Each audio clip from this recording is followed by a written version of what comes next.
Nesse momento, depois que o avião explode, tu sobe na serra, é que tu se torna consciente pela primeira vez? E consegue É raciocinar? aí que eu tento me colocar dentro do que na aviação a gente chama consciência situacional. É entender tudo que tem ao teu redor, qual é a minha situação no atual momento. Então ali eu sabia, cara, muito louco, tu tem que pensar assim, eu sofri um acidente no meio da Amazônia, tô vivo, mas beleza, o que eu tenho aqui? Eu tenho água, tenho comida, e aí eu tenho o curso de sobrevivência na selva, que eu fiz em 2014, né? Uma surpresa dele em 2021. E eu sabia de algumas coisas que eram importantes, como, por exemplo, não beber água nas primeiras 24 horas, porque você não tem tanta água. Eu só tinha 3 garrafinhas dessa de água mineral. Era toda a água potável que eu tinha. Que no desespero o cara pode querer tomar tudo de uma vez, né? Só que você tá hidratado. Você não tem por que tomar água. Assim como os pães que eu tinha 12 pães. Eu comer agora? De noite, naquela noite? Não. Vai sentir fome? Vai.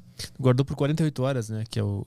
48 horas assim, é o que eles dizem, seria o ideal você conseguir. Ah, tá. Tu não vai morrer de fome em 48 horas. Te garanto. Vai na minha que eu sei que eu tô falando. Eu sei que você não vai morrer, velho. Então teu corpo tá nutrido, entendeu? Então isso são conceitos importantes. Outro conceito importante, tá de dia, mas vai escurecer. E aí você precisa de fogo. E você precisa de abrigo. E aí eu parti pra fazer o meu primeiro abrigo e a minha primeira fogueira. Tem também essa foto aí, que foi a primeira. Ela é bem rudimentar, né? Digamos assim. Foi melhorando ao longo do tempo, né? Foi melhorando. Veio. Não sei se o Caio consegue colocar lá. Tu vai ver uma fogueira. Isso. Essa foi a primeira fogueira no primeiro dia. Tá vendo o que era o meu abrigo? 4 folhas de palmeira, no meio de 2 forquilhas com um negócio. Lá embaixo, tu viu umas coisas brancas, eram tipo minha mochila, algumas coisas. Eu botei algumas folhas no chão pra eu deitar em cima.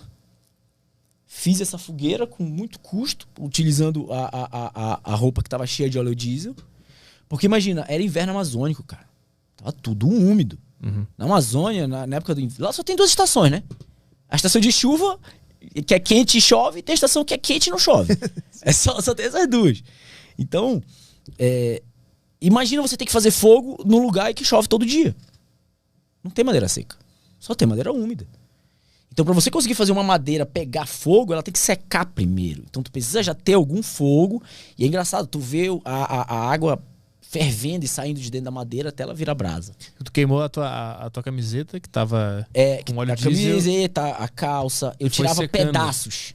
Aham. Eu tirava pedaços, aí eu tentava fazer fogueira. Nem sempre dava. Eu tinha que tirar um outro pedaço, porque era muito molhado. E aí tu ia secando as madeiras com esse fogo do na verdade, tecido. eu tirava primeiro umas madeiras bem pequenas, graveto, depois uns maiores ainda. Acho que lá pra frente já vai. Cara, eu criei um sistema de fazer fogueira. A minha cabeça ela sempre foi muito assim, ela sempre sistematizou muitas coisas, sabe? Eu acho que isso também é muito da aviação, né? A gente sistematiza tudo.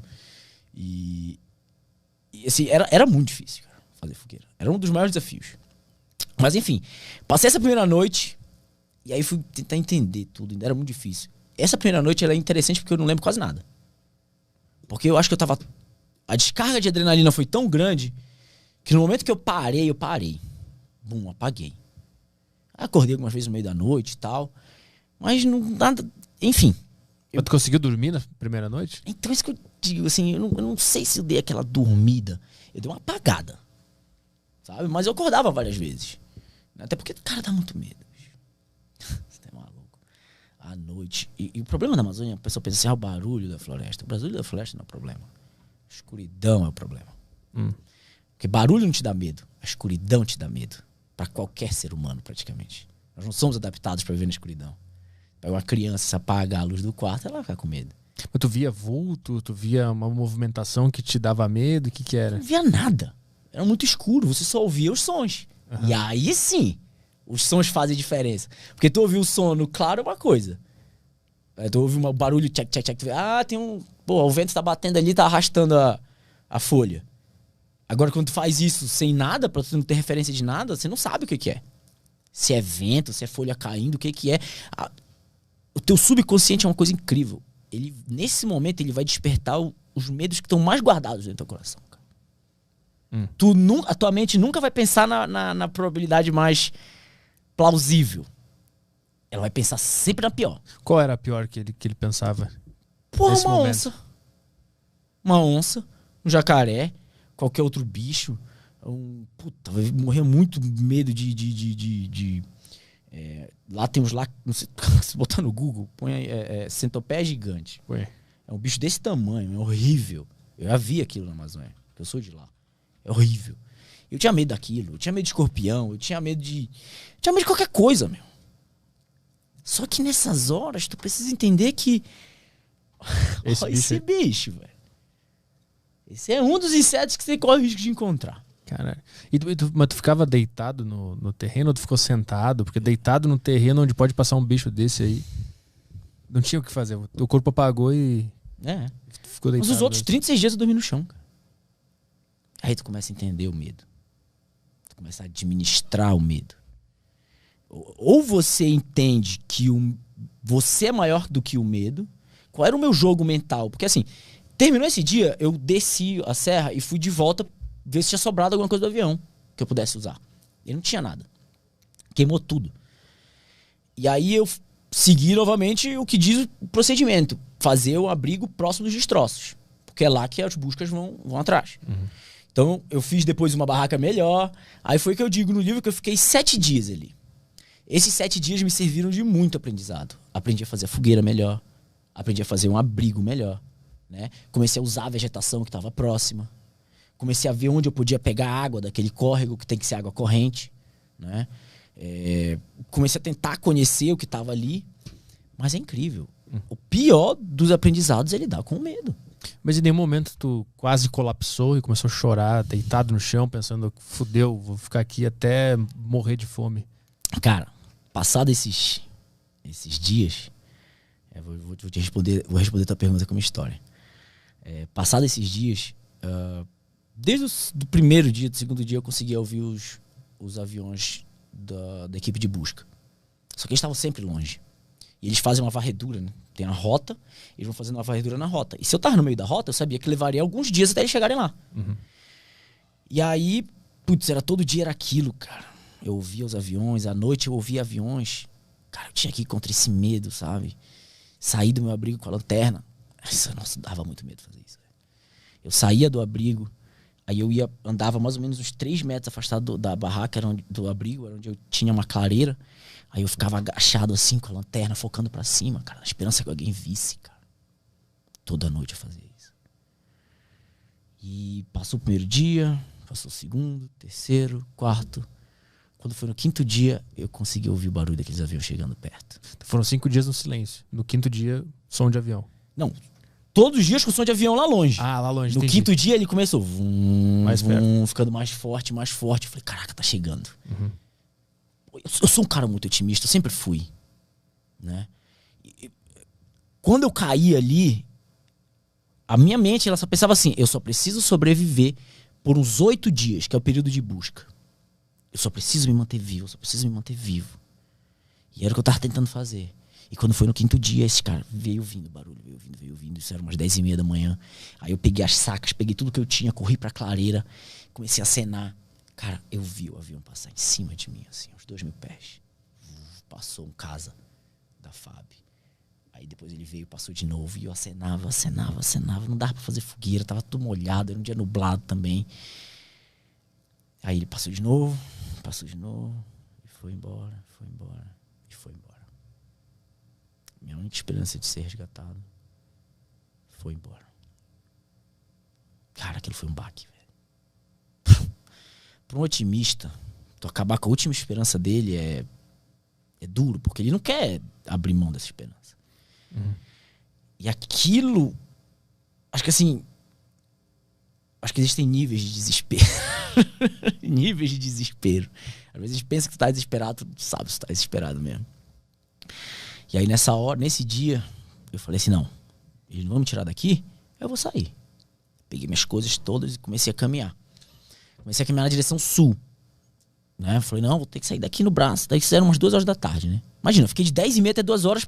Porra, cabeça... O que eu vou fazer, cara? Mas tu tinha noção de onde tu tava? Tinha, no espaço geral? Se você for ver lá, tem um mapazinho, que é também uma tela do celular, que era o aplicativo, O aplicativo de navegação aérea que eu tava usando. Aí, achou. Essa era... O teu celular tava funcionando. Esse é um print screen do meu celular. Olha lá. Tinha 15% de bateria. Tá? Uhum. A ponta da setinha rosa é pra onde eu tava apontando o celular. Por isso que não tá exatamente pro norte, tá? Que essa linha que passa de cima a baixo tá apontando pro norte. Uhum. Ou seja, eu decidi caminhar pro sul. Mais ou menos pra gente ter aquelas partes verdes. Por quê? Porque eu vim do sul. A minha rota era mais ou menos ali na diagonal. Cadê o cursor do mouse? Tá vendo duas bolinhas ali em cima? Duas bolinhas... isso aí. A minha rota era pra primeira bolinha. E eu vim ali debaixo daquele ponto laranja, mais ou menos. Então essa era a minha rota. Lá no final, canto de baixo à esquerda.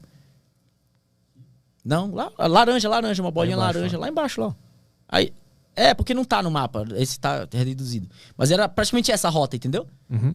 Do início ao fim. E eu caí bem no meio. E aí com isso eu falei, não, vou tentar caminhar pra cá, porque eu sei que tem fazendas pra cá. Vou tentar chegar numa fazenda. E aí eu comecei a caminhar. Caminhei por uns 40 minutos. E aí eu tava numa área de muita água. O terreno era instável, muita folha. E era uma área de vale. Eu ainda ia passar por muitas dessas. Só que eu não conhecia direito. E é um lugar horrível de caminhar, cara. É úmido, tudo dentro tá podre, tem muitos insetos, é difícil, porque o terreno é instável. E eu tinha que ir batendo pra ir passar. Só que eu comecei a encontrar partes com os galhos caíam, com espinho. Caía cupim, cara. Ferrada de cupim dói muito.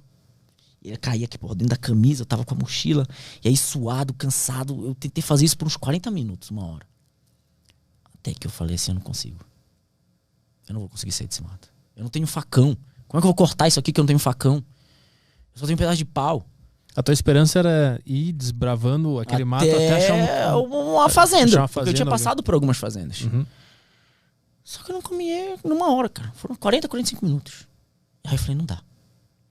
Voltei pro meu abrigo, de onde eu tinha saído. E essa volta, eu costumo resumir como o pior sentimento de derrota que eu já senti na minha vida. E eu já tomei muita canelada, bicho. Mas tu lidou com essa volta como uma derrota? A minha esperança de sair de lá era ser resgatado. Os caras tinham acabado de ir embora. A minha última esperança era caminhar. E eu acabei de ver que eu não conseguia caminhar. Porque não tinha como passar por aquilo. Eu não tinha um facão, não tinha nada. Eu não conseguia sair do lugar. Cara, eu fiquei 40 minutos, eu acho que eu não andei nem 50 metros. Não tem ideia. E aí voltei. Eu voltei numa derrota, num sentimento de fracasso, velho. Que... pela primeira vez eu pensei na morte. Agora eu vou morrer. Até então nada de morte tinha passado. Otimismo. Mas aí agora eu falei... A derrota era pra floresta. O fracasso era diante da situação, cara. Imagina, eu não podia fazer mais nada naquele momento. Eu queria tentar me manter vivo? Até quando?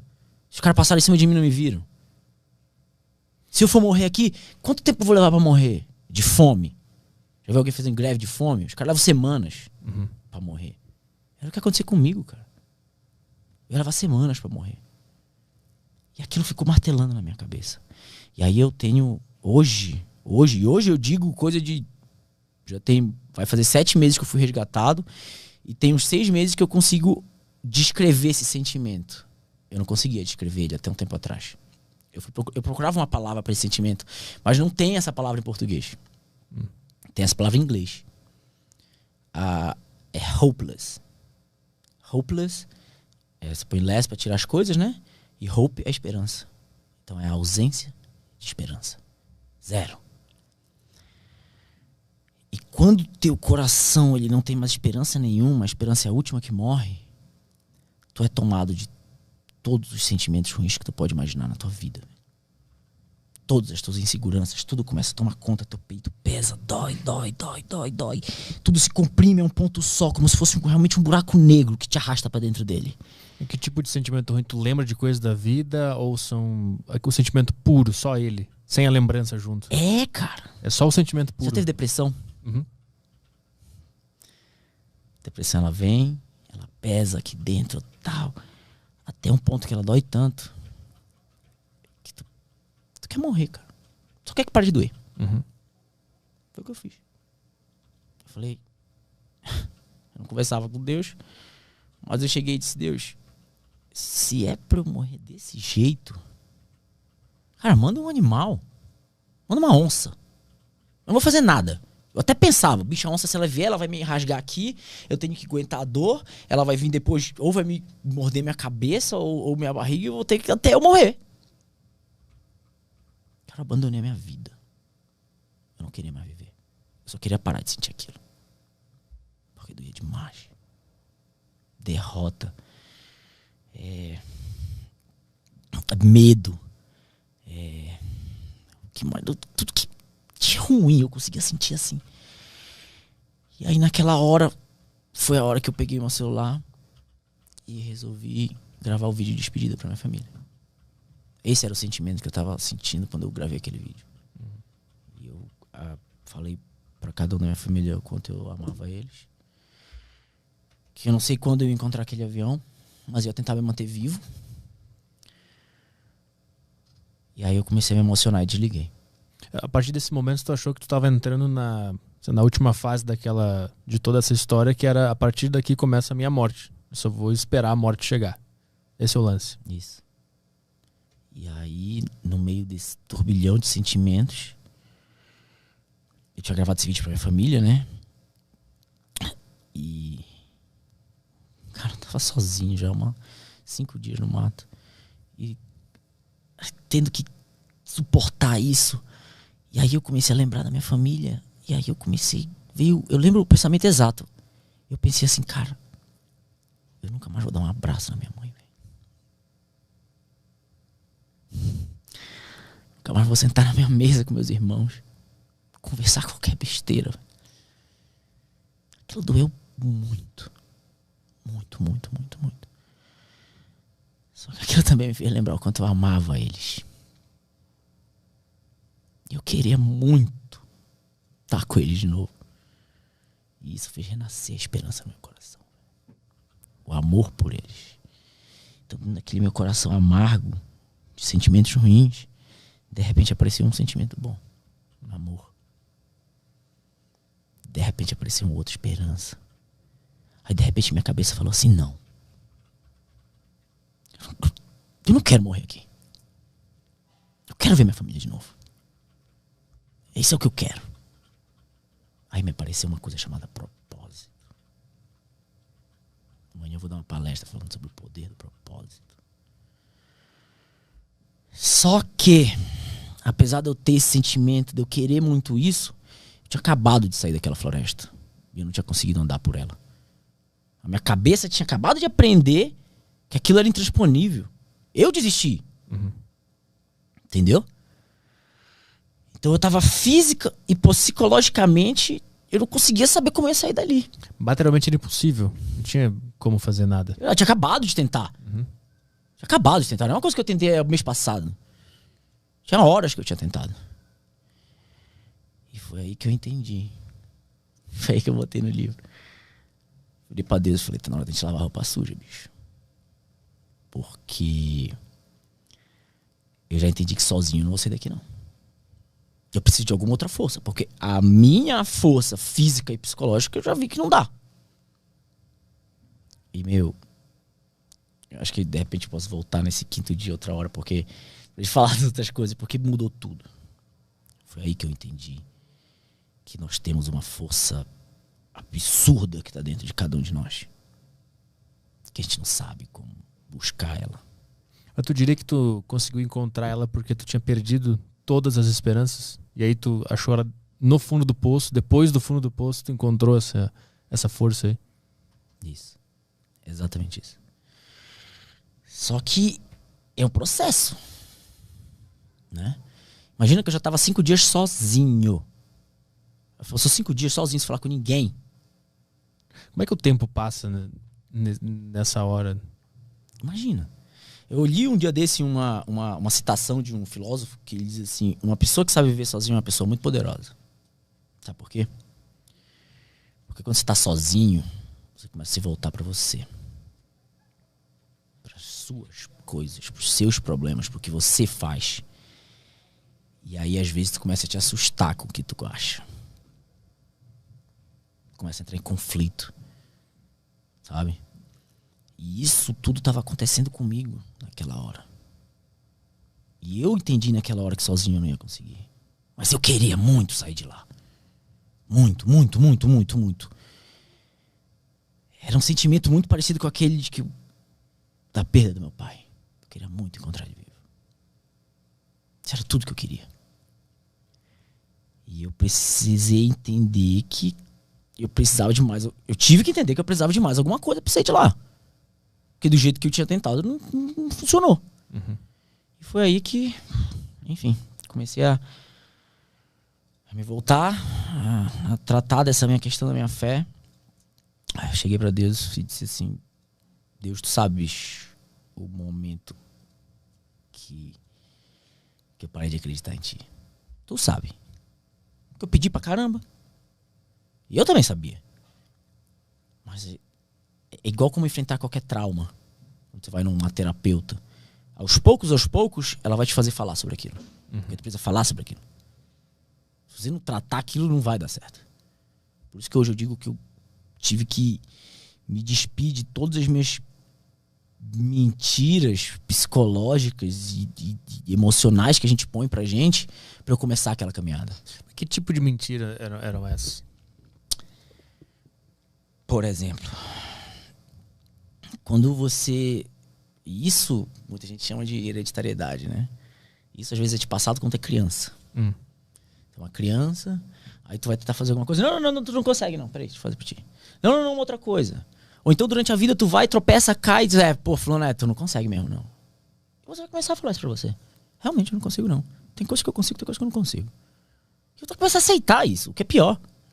Você vai começar a viver tua vida assim. Então eu precisei arrancar todas essas mentiras. E como que eu fiz isso? Acessando os meus traumas de infância, cara. Durante aquela conversa, onde eu tive que falar sobre o meu pai, e isso é muito louco, né? Porque a gente põe nossos pais num pedestal.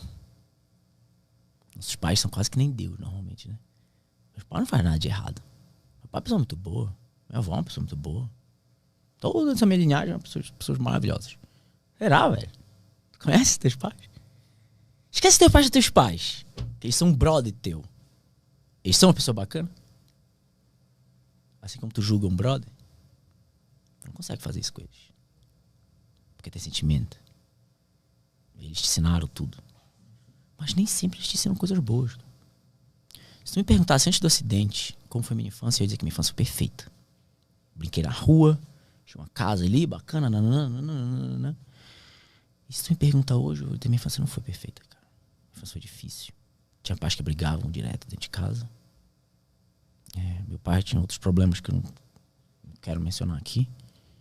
Mas apanhei muito, sofri muito. Eu era uma criança. Eu não era pra estar vendo tudo aquilo. Isso fica. Tu pensa que não, mas fica. Mas por que tu não lembra então, depois que tu é adulto? Porque também te bloqueia. Isso é trauma. Isso causa dor. Pra não causar dor, você bloqueia. Por que a gente evita a dor? A gente não tem por que estar evitando a dor. Quando a gente entende o que é inteligência emocional, você entende que ou você confronta a dor pra curar aquilo, ou você nunca vai ter coragem de superar ela. Nunca. Porque dói. E aí você foge. Não, é o contrário. Ou você resolve aquilo, ou você não vai conseguir.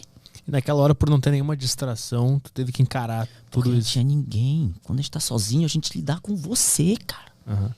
Tu não tem ninguém pra tu culpar pelas besteiras que tu fez na vida. Tu começa a lembrar de algumas coisas, sabe? E aí tu... não, foi porque fulano fez alguma coisa e aí por isso que não deu certo. Será? Para, pensa de novo. Tira o sentimento da coisa. Dá pra ter feito mais? Dá pra ter buscado mais? Será que a culpa não foi tua? E eu te garanto que quanto mais tu fuçar, mais tu vai ver que a culpa é tua. Porque no fim das contas, fazer o certo ou fazer o errado é sempre uma decisão tua.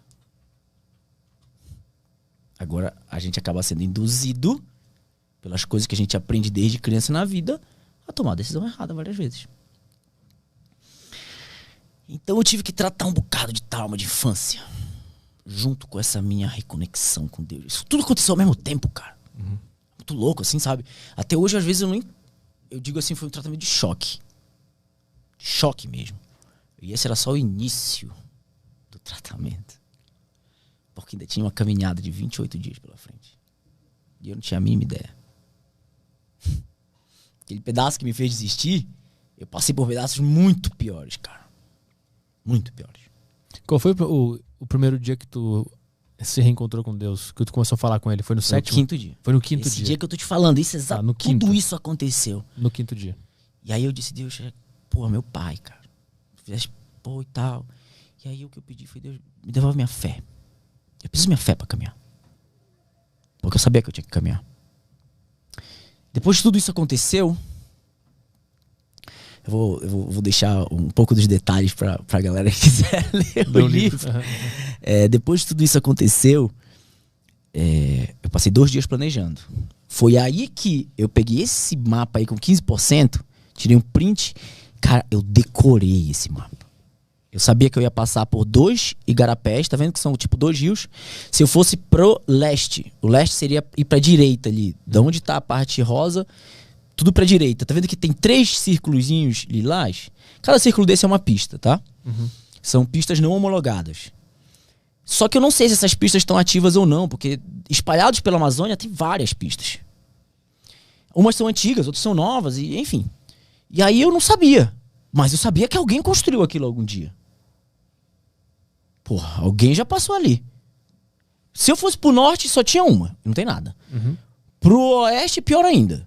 Pro sul, já tinha tentado, não tinha nada. Então era leste, mano. Não tinha jeito. Outra, o Rio Paru tava no leste. Rio Paru é o maior rio ali na região. E na Amazônia, rio é rodovia. Se eu chegasse perto do rio, eu tinha uma chance muito grande de encontrar alguém. E tá vendo que lá ali debaixo próximo daquela terceira pista tem um negocinho quadradinho chamado Arerê. Isso aí seria uma... Se der um zoom, acho que tu vai conseguir ver. Isso era pra ser uma comunidade, sei lá, alguma coisa. Assim que... Ali, ó. Assim que funciona uma carta aeronáutica. Isso não é um mapa, isso é uma carta aeronáutica. Então ela não te dá muito detalhe de relevo. Olha ali, ó. Dados de relevo incompletos. Ah, tá ali, Arerê, achei ali. Tá vendo lá? Então meu plano era chegar lá. Eu falei, eu vou andar pra ali. Outra vantagem de andar pro leste, eu não tenho bússola. Eu preciso me guiar a ter alguma referência. E a minha referência é ser o sol. Porque o sol sempre nasce no leste. Ele nasce no leste e põe no oeste. Então, a partir daí, começou a criar um plano para eu alcançar aquele meu objetivo. Mas depois que tu se reconectou e voltou à tua fé de que tu conseguiria sair dali. Isso. Eu passei a acreditar. Eu passei a querer sair dali. Na verdade, eu passei a querer encontrar minha família. O propósito dele é uma coisa muito pequena, sabe? É uma ideia que surge mesmo. A minha ideia era encontrar minha família. Como que eu vou fazer isso? Eu tenho que sair daqui. Como que eu vou sair daqui? Olhei o mapa, putz, leste. Então a tua missão Como que eu vou seguir pro leste? E aí eu fui completando uma coisa, completando a outra. Foram 2 dias de planejamento. Eu comecei a caminhar na manhã do 8º dia. A tua missão agora não era nem mais sobreviver, era ver a tua família. Esse era o teu principal objetivo. Não era sobreviver. Era ver a família. Isso é muito louco. Porque eu não sabia se eu ia estar vivo no outro dia ou não, cara. Pra continuar caminhando. Eu não sabia. Ninguém podia dar certeza pra mim disso. Tá entendendo? Então eu entendi que eu tinha que caminhar. E que se eu ficasse caminhando... E isso é muito louco, porque... Quando eu comecei a caminhar no 8º dia pro leste, eu já tinha voltado uma vez, né?